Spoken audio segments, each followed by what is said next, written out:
আমি আপনাকে দেব ভজন করতে নিষেধ করব না। দেবতারা মানবের চেয়ে অনেক ঊর্ধ্বে। কি বাবা ঊর্ধ্বে না? তো দেব ভজন করতে পারেন। দুর্গা পূজায় মা রামচন্দ্র দুর্গা করেছিলেন না পূজা? বুঝতে পারেন?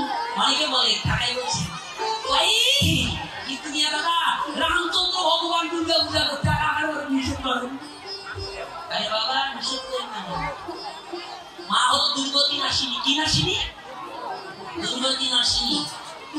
ওই দুর্গা পূজায় ডিজে গান, আগের বাড়ি বাড়তে ভক্তি, মদ খায়। শোনেন, এবার দুর্গা পূজায় ভগবান একটা লোক কীর্তন করেছে ঢাকায়। ও বাবা কীর্তন আসলে শেষ করে গোপীতলা যখন বসছি বলতে দাদা ভাই আশীর্বাদ করছি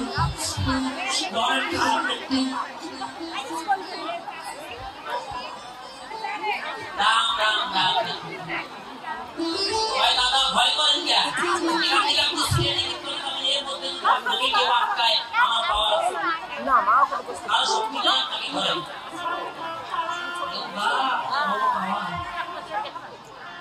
দাদা একটা কথা বলি, বলেন মা হলো দুর্গতি নাশিনী।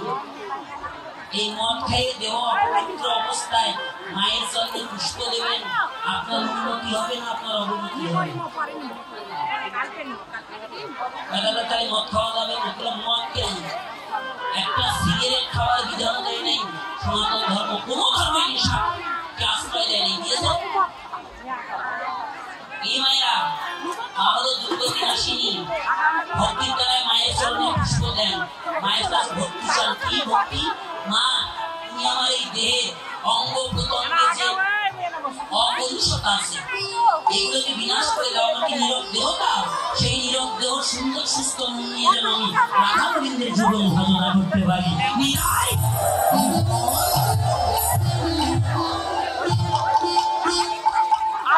দেবলোকে যাবেন, দেবতাকে সন্তুষ্ট করে সুখে সারা দিতে আসতে হবে। চন্দ্রলোকে যাবেন আবার আসতে হবে।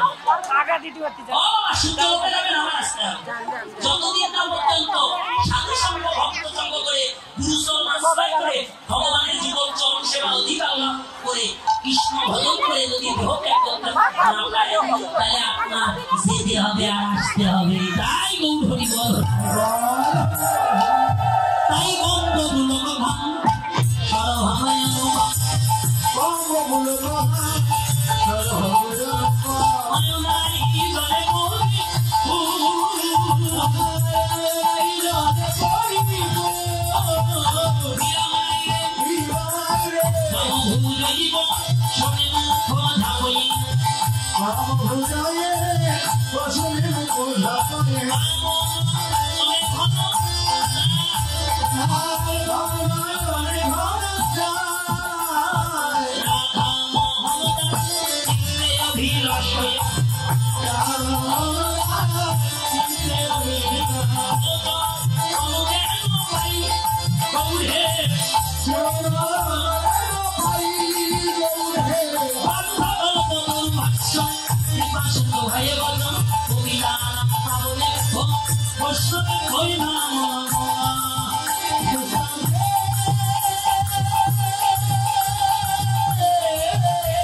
তুমি এদিকে আসো তো।